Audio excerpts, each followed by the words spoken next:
Follow the money. That's what I always say. You always follow the money. Yeah. This is Follow the Money with Mitch Moss and Paulie Howard on VSiN. Thanks for checking in today, watching the program on YouTube TV, listening on Sirius XM channel 158, iHeartRadio, TuneIn Radio, or any of our great affiliates. Busy hour coming up. We'll get to in-pocket plays coming up at the bottom of the hour. Much more on USA and Bosnia tonight. The Allen Cup's going to be on the program. By the way, end of the second half, it's official now. 2-2. Somehow Belgium tied it up against Senegal. And right now, this is going to be a lot of fun. Derek Heavy D. Hendrickson joins the program now. He is participating in this weekend's Nathan's Famous Hot Dog Eating Contest. Coney Island took 10th last year. He whacked down 30 dogs in 10 minutes. Great to meet you. Thanks so much for coming in today. How are you? I'm great. Thank you all for having me. This is awesome. It is.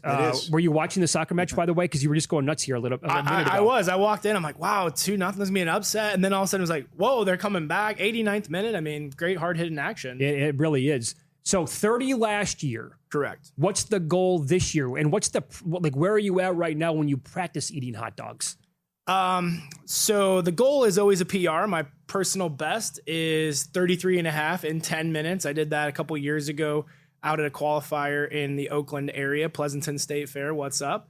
Coney stage is always tougher. I don't know if it's nerves, if it's the time. We get there about 9 a.m, so you kind of get that, more time on your hands, where at qualifiers, it's like you have 1 hour, you can't get in the prep. So this year, it's going to be a tough year, as it always is. And I hear the weather is going to be hot and humid out there. So I'm just hoping to hit 35. That's my goal. Practice and prep. It's a lot of hot dogs. The neighbors question my life decisions because they just see me walking out to the grill every few days. And they're like, he's making hot dogs again. Because a lot of people don't know what I do in my neighborhood. I don't. Yeah. I'm in the garage. I call it the solitude of fatness. And I'm just like hidden in my own kind of Rocky II type den out training in the woods. So the neighbors are like, this guy just eats for fun, just 120 hot dogs a week. So.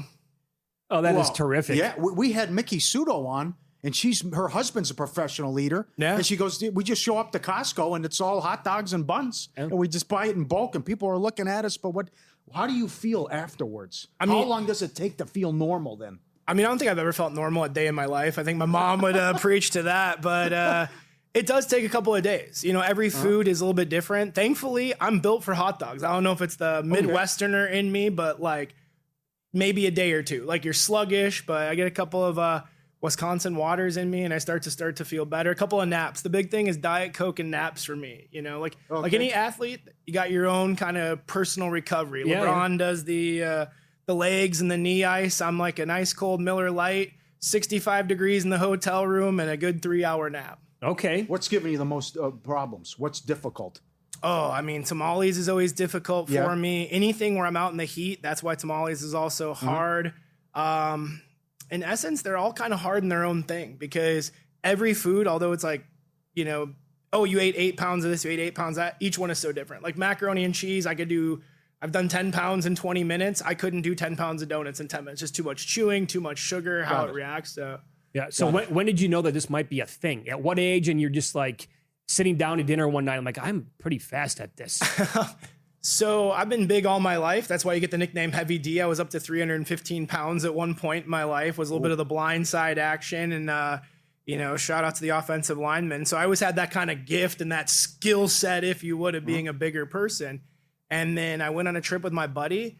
We had a few cocktails, and I go, I'm hungry. And he took me to a food challenge. He goes, I think you would be really good at it. It was one of those things like, don't get mad, but I think you'd be really good at this. And after like 10 minutes, I had downed 4 beers, had the steak fries down, or 4 burgers, and had the Bloody Mary left. He's like, are you full? And I said, no, I just don't like Bloody Marys. Like, I don't want to do this. And so, yeah, it was, it's kind of when we knew. And after that, it just was what else can I do? Okay. What else can I do? Yeah, you were willing to find out. Oh, yeah. I mean, it's all about pushing your body in anything, right? Whether you're in the gym, whether you're on the radio, it's all about getting more and pushing the envelope.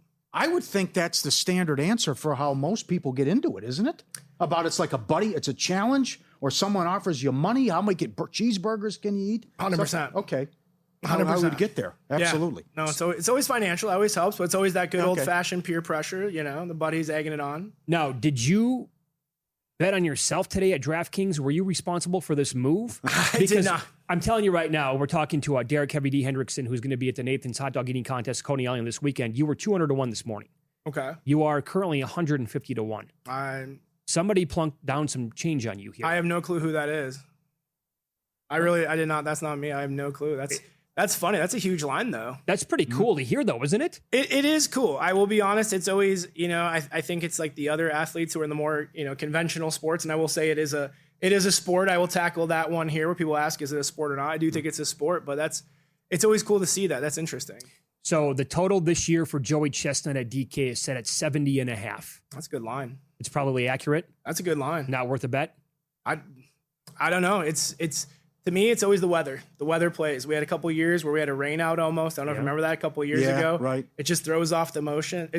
You're in your rhythm and then it gets hit. I never used to believe, I'll be honest, I'm a big sports fan, Green Bay Packers owner and everything.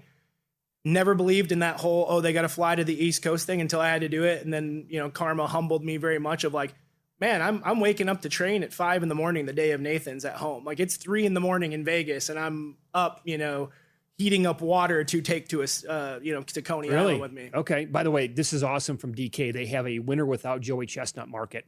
Oh, and in that is awesome. In that one, you're 100-1. Would you look at anybody here to win that market? Maybe James Webb is 5-1. Bertoletti is -$4, so a pretty big favorite there. Anybody else down the board? Maybe. I mean, you can never sleep on, as you said, Mickey's husband, Nick Wary, right there. You can never sleep on them. Probably one of the hardest working guys in competitive eating. Jeff Esper, the silent assassin from Massachusetts. He doesn't say much, but he just lets his eating do the talking, where I'm the exact opposite. I talk way too much and then have, middle of the road eating. There's also the winning margin by Joey. Will he win by 20+ hot dogs is +150. And then you can break it down. 15-19 dogs, 10-14 dogs, 5-9 dogs. If it's close, if he struggles this year, 0-4 hot dogs is 12-1. Oh, wow. What do you think? Can somebody be within 10, 12 dogs of him? I don't know about that. No. He's put in the work. He's got, this is going to be, I think, his 17th belt. I think he's unmatched in all the belts. So why do you think that is? How is it possible that out of 8 billion people on the planet, he just runs away with it almost every single year? When we figure out that mystery, it's probably the day that it's the last day on earth for me because, I will tell you this, no one works harder than Joey when it comes to hot dogs. We all have our different things. We all have our different avenues, but sometimes you'll talk about, you look at the tapes on Jordan, that guy worked hard. You work at Kobe, they worked hard. Joey in his sport, in his domain, is working just as hard as them. You said something interesting before you came on, and we love this and we bet on it. And there's always some of those people on social media. That's just disgusting. It's polarizing. So how do you handle kind of like this is a waste? How do you talk to people? What's some of the responses when people find out you do this? Can you walk us through that a little bit? Yeah, we do a great job. Nathan's is going to donate hot dogs the day of the contest. So I think that's always a great start. In the hometown community, I'm always trying to donate food, money, wherever I can. When people are, met with it, I'm like, what do you do in your life? Like everyone has that one thing they do. You look at an MMA fighter, look at all the stuff they put their bodies through, look at all the damage and things it does. Everything has a risk to reward ratio. And this is one that I'm comfortable with. So I'm just like, hey, you got to stay in your own lane, different strokes for different folks. And if you're having fun with it, if I'm having fun, why does it matter? Is it impacting your life? That's kind of how I say it. Yeah, well said. Yeah, we were just showing some of the videos from your Instagram account, and the one was the biggest ramen in Las Vegas. I love ramen. I could eat it 4 days a week. Now, how much ramen is that, and how long did it take you to eat the whole thing? Look at that. It's a swimming pool. Well, it's a swimming pool because I'm sweating because it's literally piping hot. It's delicious. That's up on Rainbow at Enza Ramen, and I want to say that's with the liquid because we factor all that in, probably 14 to 15 pounds. And I want to say I did that it was close. I think it was a 15 or 20 minute time limit. And I was getting close because it's spicy. It's deceivingly spicy. And being from the Midwest, anything spice, I'm right there with you. Solidarity. Great. You are an athlete, no doubt about it. You get crazy stuff at the state fairs. Yeah. I've had a deep fried Twinkie. I've never had a deep fried Oreo. What's that taste like? And you put down 61, how many of those? 69. 69 deep fried Oreos in 10 minutes? Yes. Well, no, this is 20 minutes. This is a food challenge, so it's a little bit you can take your time. That's more of how people get into it. They do food challenges, and when you get crazy enough, you move up into contests. Challenge is just kind of like that old man versus food, Adam Richman, of here's this food, can you eat it? Let's see. The contest, whole different ballgame. It's every person for themselves. There's friends become frenemies at the table until we're back out at the bar later that night at the after party. But the Oreos are delicious. They put them in pancake batter. They're nice, and they do a little powdered sugar on top. You do taste it. So a lot of people, we get that comment a lot too. Do you taste the food? Yes, absolutely. Okay. And when it's atrocious, it's a long day at the office. Yeah. Well, what's the worst thing then? Overcooked steak for me. Overcooked burgers. I'm a medium rare guy, so when they go, we can't cook pink, and I get it, right? Everyone, when it comes out and it's like ready to drop at T-Mobile Arena, and we're gonna have Mark Stone and Jack Eichel, tee off on it. A lot of chewing, a lot of roughness, that's how the house takes the advantage in food challenges. Miscooks the food, a little bit of extra weight, kind of like an online dating profile gone bad, shows up a little bit bigger in person. You're like, that's not what I saw online. Okay. Sure. You ever have a reversal? Oh, of course. Have you? Oh, yeah. Not at the table, but I mean, you eat sometimes, like anything you get, like, you don't tolerate a food well, you have a few too many beers. It's, that's we've never done it at the table, but hey, things can happen. This is incredible. Where can everybody follow you on social media? Vegas Heavy D. You got to put the Vegas in there. So it's like Vegas Heavy D. Everywhere on social? Everywhere on social. This was incredible. Good job. We need to hang sometime. Yeah. Get some beers, some late night food action. That's the best. Is there any better eats than a few drinks and that next meal? Right. There's nothing. No, that's my favorite part of the trip. I want to race you once because my number one thing that I could eat after, give me like 3 or 4 beers, would be like the nuggets from Chick-fil-A. Oh, yeah. Will you do it? Oh, yeah. Thank you. Let's do it. Always. I'm always just up for fun. Thanks like, again, let's do it sometime. Crush it this weekend, man. I'm excited. We got Taylor Swift in town in New York on Thursday, I think, right? The wedding. And then I've been rooting for Team Norway. I'll say it. I love the hope. Oh, it's great. Yep. Yeah, Sunday at MetLife. I'm like, I don't want to know how much tickets are, but I'm trying to get there, right? Very good. Very good. We'll continue on Follow the Money, VSiN, the Sports Betting Network. Let me get your attention real quick, podcast listeners. I've got something for you that almost feels too good to be true.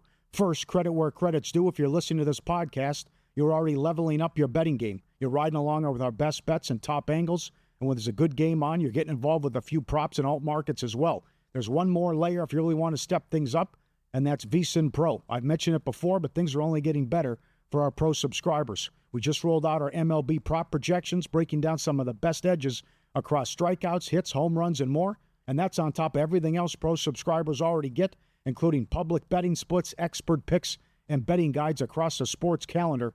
If you haven't tried it yet, stop sleeping on it. You can get your first month just $9.99 or save big with promo code POD26 on the annual subscription. Hit the link in the description and start cashing in with VSiN Pro. All right, back to the show.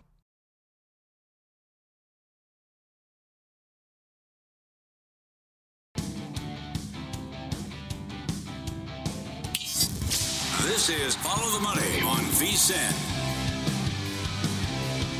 Folks, we just had a Shams bomb go off. Holy smokes. I don't even know what the number was on this. Yeah, let me look. Here's your blockbuster. Here's your big boy. The Boston Celtics, seconds ago, have agreed to trade Jaylen Brown to the Philadelphia 76ers inside their own division for Paul George, 2 first-round picks, and 2 second-round picks. That's your big boy. Did not see that one coming. I don't understand it. Yeah, neither do I. You could have had Giannis for the picks, and if you threw in Hugo. I don't get it. He was... Oh, my... They weren't even listed, Mitch. They were not on the board? This is a day ago. To stay in... This is DraftKings. Boston was plus 170. Denver was 3-1. Charlotte 10, Utah 12. They weren't even listed. Portland drifted out to 15 after being plus 250. Timberwolves 22, Brooklyn 15, Pistons, but they weren't even listed. Oh, boy. Now we have to sit through, tell me how good Philadelphia is going to be again next year. Yeah. Don't we get that every single season? Von Tobel every year. Von Tobel. Oh, the 76ers, here we go. So it must be noted here that the 76ers now, they also gave up Paul George, and they also lost Quentin Grimes today. So... Yeah, I like his game, but again, a lot of the damage he would do was when a lot of guys were hurt. That's very true. And it's asinine to give him $60 million. I would concur with that, yes. So in my brain, I'm trying to... This is going to be Maxey.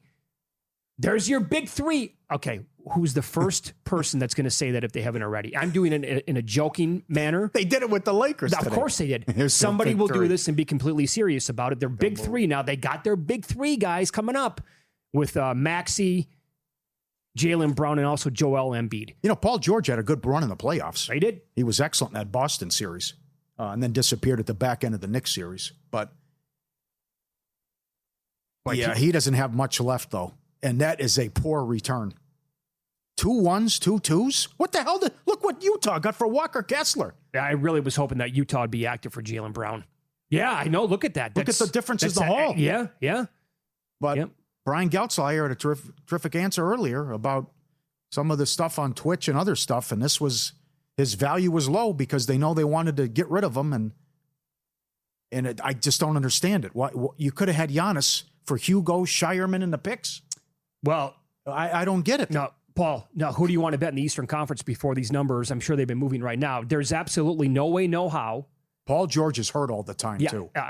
There's how are the Boston Celtics the short shot to win the Eastern Conference? That's got to change. It has to change. Has to change. And it probably will by the time this segment is over with. I am going 2 teams. I still think right now, LeBron will be a Cav. I think that most likely. And I still want the Indiana Pacers. The team that took out the Knicks back-to-back years, and the team that took OKC to 7 and could have won if Halliburton doesn't get hurt. And we talked to Scott Agnes. He says he looks good. He'll be fine. I would take the Flyers on the Pacers, knowing that they're coming back. You add Zubac, and you picked up Oubre today. Another loss for the Sixers. I love the acquisition. Another loss for the Sixers. I thought that would have been a better job by the Lakers to get Oubre. If I'm a Laker fan, I would want Oubre, keep Marcus Smart. You need someone to play defense. So to get your big moves are Kessler, and he'll be your defensive guy down low and shot blocker. But Grimes doesn't defend, and Sexton can't guard you. Right. So I thought the Lakers got worse, even though they spent all this money. I can tell you this right now. I am absolutely not, back to what I said 3 minutes ago, I'm not biting on the 76ers to win the East next year. I can't do it. I love Jaylen Brown's game. No way. I love Maxey. I mean, Embiid, how many games will he play? No. Again, it's 45, the same thing. 45 and a half. That's exactly right. So you got to have that conversation like every single year, and I can't get beyond that. Like, they're not going to have much depth. Edgecombe's awesome. Don't get me wrong. Yeah. Love that kid's game. Was awesome as a rookie. But that tells you. I can't. Yeah. That tells you the interest. They had to trade him inside the division, like you said. Yeah. You got to see him on a regular basis. And I want less than that on Boston. At that price, you know what? I didn't think it could happen, but if this was the return, you just should have tried to work it out. Once you were looking at these offers, if you're Brad Stevens, how do you not say, guys, can we kiss and make up? I got news for you. This is ridiculous. Yeah, this goes out to the Boston Celtics front office and all the Boston media that had their back with this.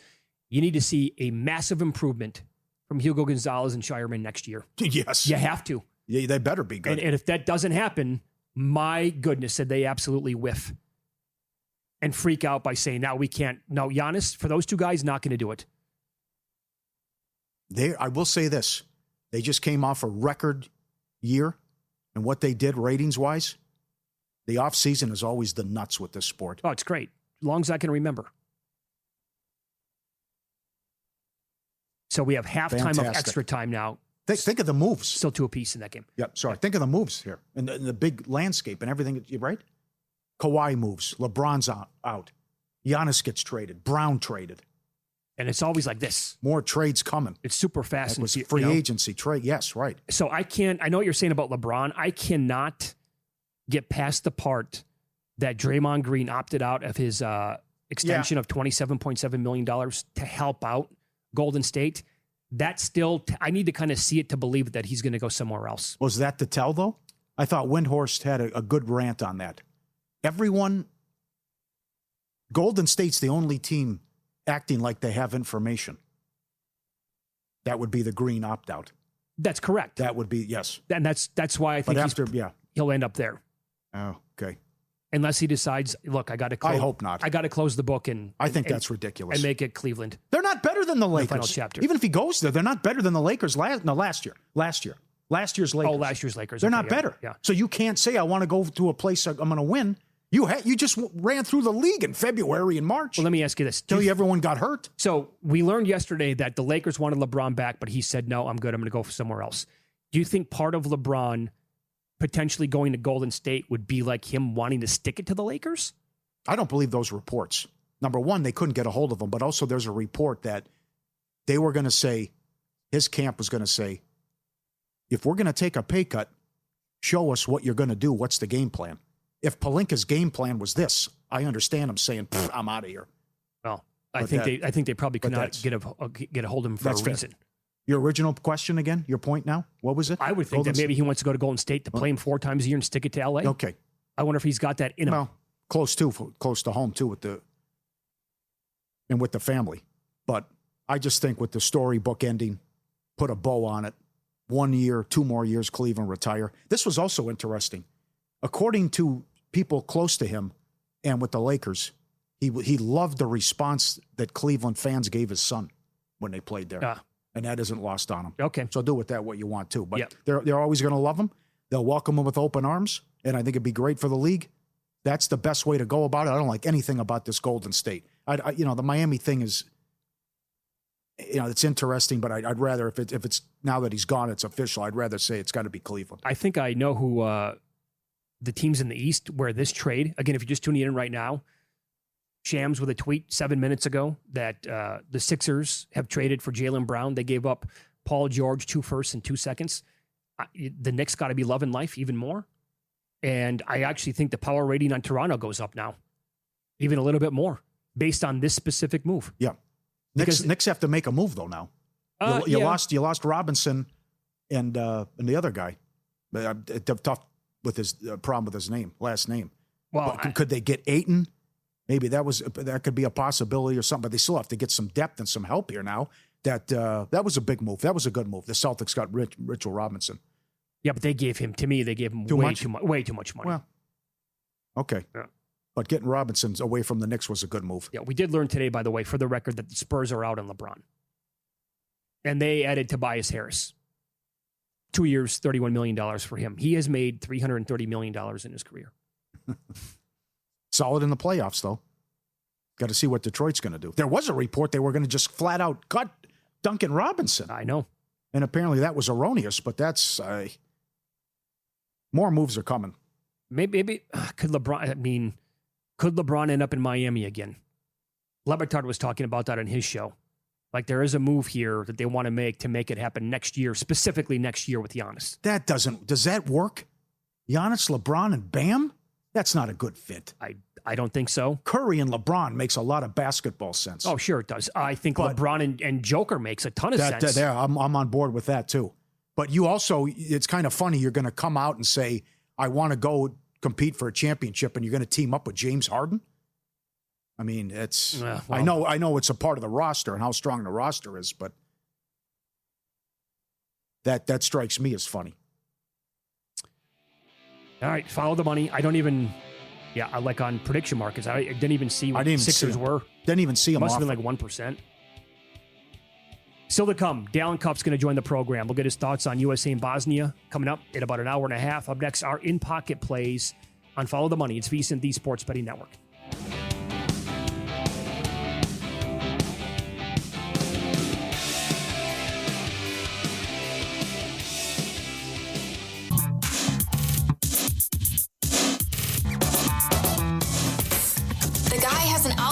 To determine the winner of any given college basketball game. Someone gives you 10,000 to 1 on anything. You take it. Take it. Take it. I bet you $20 I can get you gambling before the end of the day. No way. I'll give you 3 to 1 odds. Nope. 5 to 1. Nope. 10 to 1. You're right. Mexico freight train rolls on. They beat Ecuador 2-0. First 2 shots went in. So the game to go to penalties 4-1. No good. And a miracle if you had under 2.5 or under 2. Both games were fast. Both goals came in fast.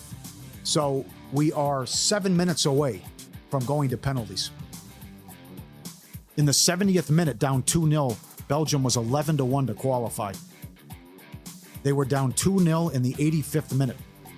2-2, 7-8 minutes away from penalties. That would be the third shootout of the tournament already. Swiss to take out Algeria. Argentina money line. Mexico alt under winner. Colombia under 3.5 parlay. Brazil to beat Norway Sunday. And Belgium to qualify, $1.70 hanging in the balance. See how this plays out. We're going to be live on the air for penalties. Could be nuts. Okay, the new stuff. There's no way Nigel and Meatman are homers. They are 100% straight down the middle, and they are stunned at this line, as am I.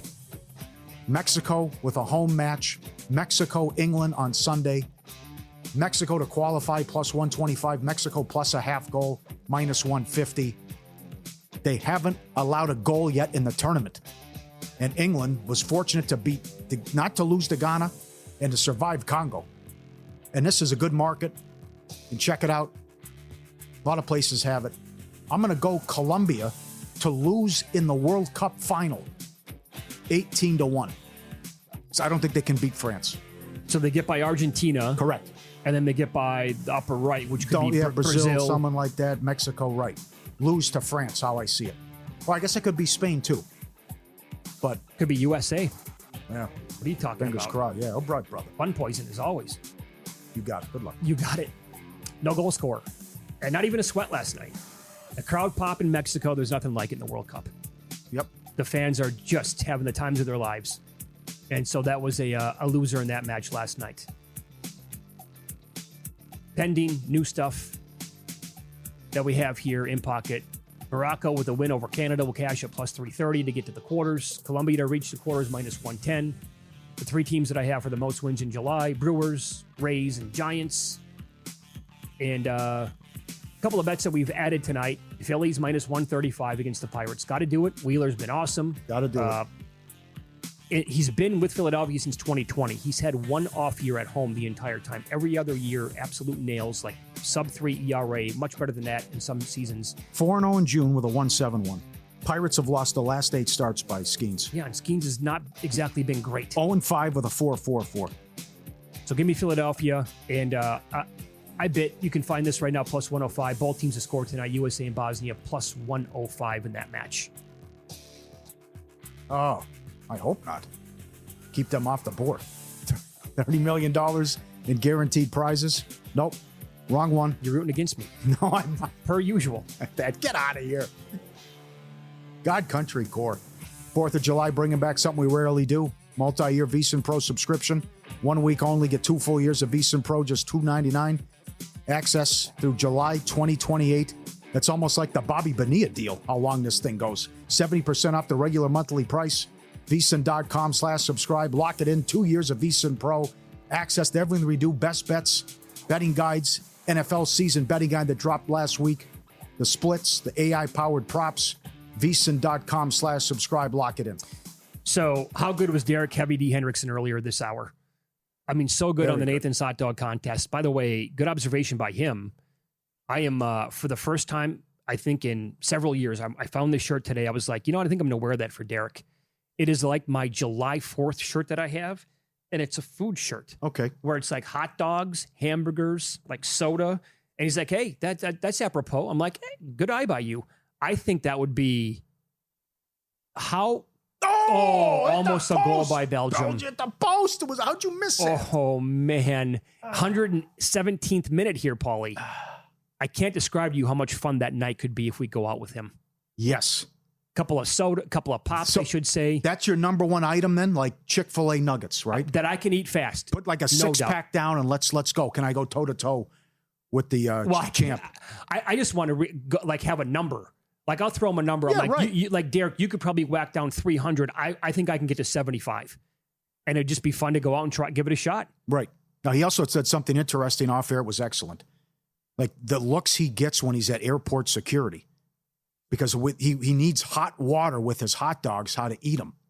So he's got temperature gauges and he's thermostats and all this stuff. He has devices. traveling with all this stuff to carry and have the 120-degree water. Oh, they're probably like, what you cooking up here, pal? What you cooking up? He's like, you can watch me on TV on Saturday. It's actually going to be about 100 hot dogs. He's like Paul Bovey, but the opposite. He needs 60 65 degrees when he's sleeping. He's 120-degree water, what he needs. But that was excellent about what people look like, the looks he gets when he's smuggling this stuff across. Look at this. We got a VAR check, possible penalty. Okay. They're going to go. What happened? Holding a guy? Honestly, I don't know. Handball? We'll see how long this is going to take. Imagine if we get a penalty. Oh, mamma mia. In the 119th minute. 18-1 extra time, I believe, before the match to win an extra time. The hell did I say at the top of the show? I lost my notes. I gave up. It was a big number. It was a big one. Look, I'm not rooting against you. I hope that you cash your Belgium to advance. But how sick are people? Now. Okay, that can't be a penalty. There's nothing there. There's no way. How sick are people who are holding Senegal to advance? It's a sick beat. It all happened live when we're on the air. 2 goals like that. Yeah. For Belgium. Late. You can see this stuff in the NBA. What the Knicks did to the Cavs, what the Knicks did to the Spurs. 3-point shot, a lot of time left. 2-0 in soccer in the 85th minute. Oh, you can't do that. No. It's a choke job. You can't give that up. Oh, no. They can't. Oh, no. The Senegal guy doesn't look happy. They're going to check it. Here we go. They're getting involved. Stay out of the way. Yep. Just stay out of the game. And I don't want to hear from soccer guy. Just with this offsides crap in the VAR, and hardcore soccer guy is saying it too. This is ruining the sport. That cannot be a penalty. You just can't have the Columbia celebration. What happened to Iran? Look, 3 minutes later, you know what? Okay, VAR. And it's like a pinky toe. Or a guy, decided by that. By the way, that's like the most honest thing that you're going to get, because you're holding, right? You're holding Belgium to advance. Yeah, qualify, yeah. And you're just sitting here like, that can't be a penalty. It's not right. So are we? I had no dog in the fight with Iran. That was sick what happened to them. Oh, yeah. I mean, they're celebrating. They think they win. They don't even make the knockout round. I wonder if we're going to be live on the air here for penalty kicks. Dalen Cuff's going to join the program coming up in about 7 minutes. Or does this match actually go longer than that now? Is it going to go into VSiN primetime with the PKs with this match? It started at, this is now going on 2 hours and 40 minutes here for a match, which it's going to be dragged out like that once you go to PKs, if that's the case. I mean, even if you think there's contact, the ball's already by the guy. Yeah, that's... Luke, you can talk to us right now. You're a huge soccer guy. Is that a penalty? You are deciding the match here. He thinks it's close. He thinks it's close? Oh, no. Senegal looks outraged. You're deciding the match here. I think they're outraged that they actually got to this point. We're going to get a booming reaction one way or the other here based on this decision. Boy, these guys are just like the NBA refs. They love the attention. Does he have shoulder pads on? Or is that guy built and put together? It looks like he got shoulder pads on. Is that common for umpires? He's got something. He's got... Oh, get out of here.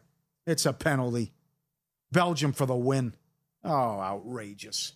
You decided the match. Now the guy could choke, I guess.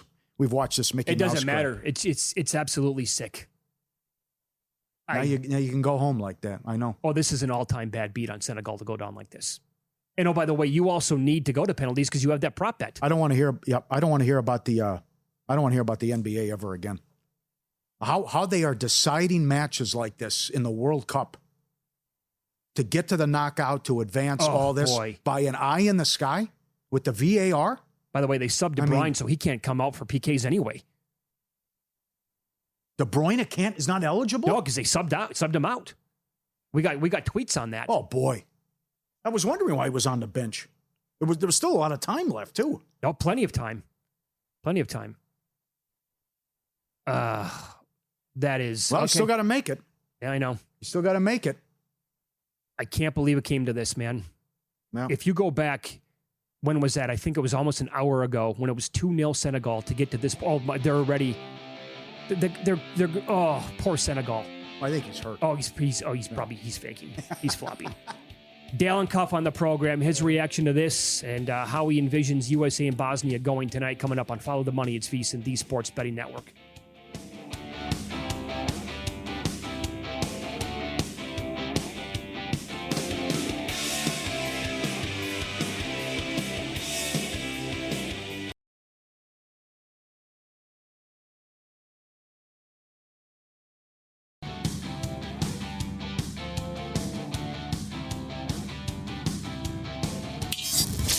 This is Follow the Money on VSiN. So Belgium scored on the PK, 3-2 now. Extra time continues, 128th minute. That took a long time. We go out to the Progressive Guest line. Dalen Cuff joins the program now. We'll get much more on USA Bosnia. He has an opinion on Portugal, Croatia tomorrow. Before we get to that, Dalen, what did you make of that official ruling there when they went to VAR and said, yeah, that's a penalty?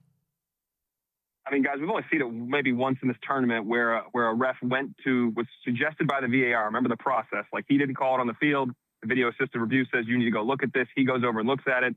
And he or she chose to then go the opposite of the recommendation from the VAR. I think we saw it once so far in this tournament. So once you walk over there, he's pretty much going to call it. And when you look at it in slow motion, it's a foul. You feel hard done, but you go by the thought of, in my mind, if there's no defender there, he's going to be able to make a play on that ball and maybe score. Did he embellish it? Did he fall? Was there a lot of contact? Debatable. But if there's no defender there, if he doesn't make that play, he's going to have a chance at the goal. And you can't take away a chance at a goal like that. So the situation really, I feel for Senegal. I mean, you are 10 minutes away from playing in the round of 16 and one of the biggest wins in the history of their country. And that is taken away. And then a mistake at the end. But I can't really complain with it based on how things look and how the process plays out. And once the VAR goes over there, it was I thought it was a fait accompli as soon as he walked over there. How did you feel about what happened in the Colombia-Portugal match and also to Iran?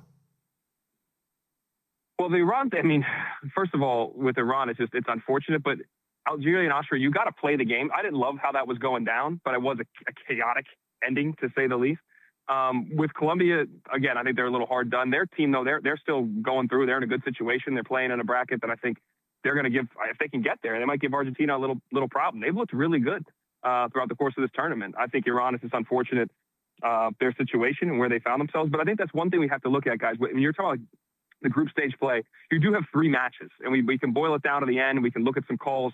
There are 3 opportunities to get it done. Once you're in the knockout stage, that's what makes this sport and this event unique, is literally one false step can be the difference between a win and a loss, history, glory, legend, GOAT, loss, failure for your country. Like that is the stakes you're looking at. And a lot of guys who play in a World Cup never play again. I mean, it's abnormal for Messi, who's played in 6, or even we had a guy, DeMarcus Beasley, the U.S. team, playing 5. Like, that doesn't happen often.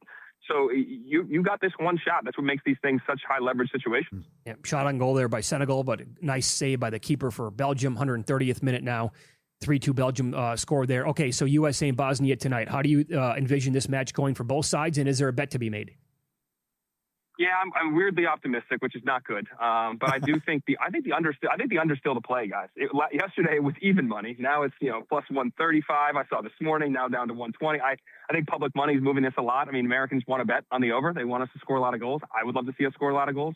I think the value is on the under. I think Bosnia has seen their defense have not been great, but they are a physical team. They are Austria-like in the fact that they have some physicality and willing to sit if need be and just kind of grind it out, much like they did with Canada. I mean, Canada was lucky to get a point, you could argue, in that opening match that they played in their group stage. So I think you have a situation like that, and the U.S. has to come out, similar to the Paraguay game, where you have a team that's physical, that's tough, that can defend, but you go play your game, and you play on the front foot. One of the most important things we have to do, and this was the difference, I think, in the Turkey game, is when you sub, especially our defenders out, Chris Richards and Tim Ream are really great passers out of the back. They help break the lines, get the ball to the midfield, get the ball in the right positions. I think in the first game, Richards was 83 of 83. We've never seen that many passes and without a incomplete pass. And that these weren't all just simple left to right passes as a center back. He made plays to help break the lines and start their offense. When they just get up the field, the most important thing is when it's around the 18 or 30 yards and in, when they are turning it over, their counter press and their ability to win the ball back is part of their offense. They've run more than anybody through the group stage, run more yards, more yardage, more mileage than anybody in the tournament. The team works hard. They counter press quickly. They attack the ball, and they can turn over and create chances. So one of the keys for them is to not get impatient, to continue to play the way they played against Paraguay and Australia, to use their center backs to advance the ball. And then they have dynamic players. Pulisic being back is humongous because without him, we saw in Australia, they are a little right side dependent. Dest is very creative over there. Dest and McKinney have a little thing going on when they're combining on that right side. When you have Christian on the other side, he's one of the more dynamic players in the tournament. We saw that first 45 minutes in Paraguay. He was literally untouchable, was skinned 2 guys to get their first goal, which was an own goal, but he created it.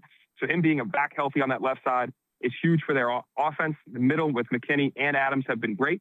Malik Tillman, I think, has a chance of a big game, but I still think the under. I'm looking at a 2-0 game. I don't want to bet a shutout, although I feel like they could keep a clean sheet against this team.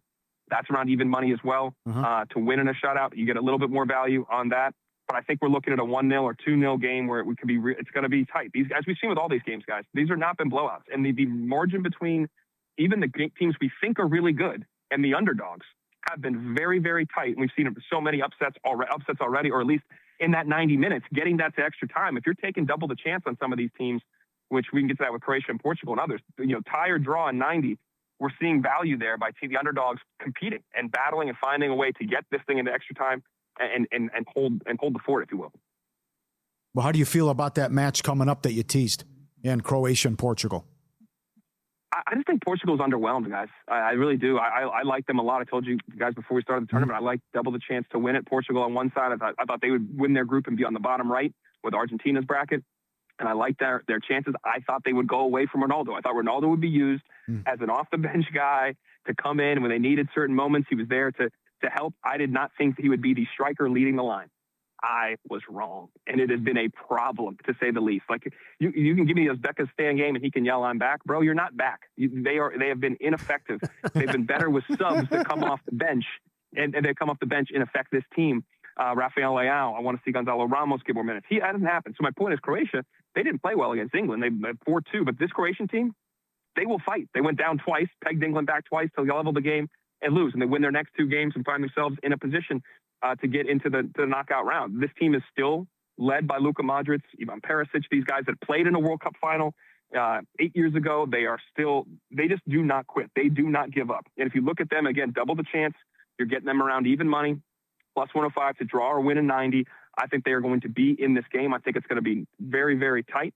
Other than that, I would think that, across the board, again, look at the value of some of these underdogs and how they're playing, because the supposed big dogs, especially ones that have not shown well so far, have been pushed to the absolute brink. And we're seeing it time and time again.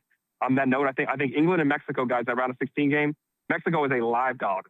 England historically has not done well in heat and humidity. Remember, go back to Manaus in Brazil. Granted, there's different teams, but it's these guys, most of them play in the English Premier League.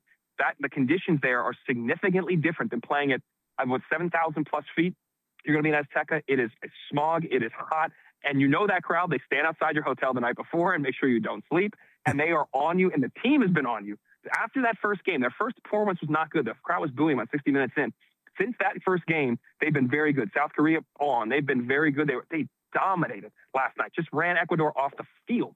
I think England is in for a tough ride. So when you add the dog that's going to be at home too, they're barking, man. I think they are. A lot of these teams are. We are seeing the delta between the teams that are favorites and the teams that are not, especially pre-tournament, is not that great. Would you take Mexico plus a half a goal? Would you take them to advance? Would you take a little bit of both? What's the number on advance right now? Plus 125 to win in 90 minutes is plus 250. Yeah, I mean, that's a great point. I meant to mention this too. The 2 advance too, because I know a lot of people are listening to this don't typically bet soccer, and I was talking to my brother about this too. Like the 2 advance bet, especially for dogs, and Croatia is a great number again too. I think they're plus 130 or so. It's always something to look at, because once you get into this thing, once you get into extra times, once you get depends, who knows? I mean, Germany had missed one penalty kick in their World Cup history in 1982. One penalty kick, and it's 3 and one shootout. You never know what's going to happen in those situations, and teams rise to the challenge. And particularly a situation like Croatia, a team like Mexico, when you have the crowd behind you, that stuff helps. The coin toss matters, which side you're going to. Are you going to your fans or the opposing fans? Like, all that stuff factors, and it literally can be on a coin flip. So I think there's a lot of intrigue there. But yes, the 2 advanced bet overall should always be looked at. When you're starting to assess things, obviously we're always looking at over and unders and who can win. I'm talking double the chance. You want to go goal scorers. We've seen the stars show out in this thing. But when you get into knockout play, 2 advance is something you need to look at outside of the 3-way betting markets. Like I said, double the chance. Or draw no bet always works too. If you're worried about, if you want some value, draw no bet puts it into a 2-way market. There's something still there. And again, with the way these teams are playing, these dogs are playing, it seems like they're live. Dallin, love talking to you, man. Thanks so much for the time as always. Good luck tonight. Enjoy the match. Thanks, you guys too. Go USA. Yep, absolutely. There you go. Dallin Cuff, Turner Sports on the Progressive Guest Line. Okay, so he does not like both teams to score, basically, in the USA. I bet that at plus 105. Another person who likes Mexico. I think it's going to be a very common thought and a common bet. Nigel will be strong on it Friday. Yeah, no doubt. We have Meat Man on the show tomorrow as well. I'm sure he's going to be equally as strong. I love sports. The number one rule in a big game for an official is stay out of the way. It's the number one rule. And they decided. Yeah, Belgium won. Stay tuned. Don't go anywhere. After us, VSiN Primetime, Dustin Sweetelson, Will Hill. Tonight, Greg Peterson, Best Bets in Major League Baseball. John Eimer is going to be on the show. World Cup plays. They're going to take you through the entire match that you have tonight with USA Bosnia with live betting. And then tomorrow, start your day bright and early. Dave Ross and Jensen Lewis, VSiN by the book, 7 a.m. Eastern. Good luck tonight. Go USA.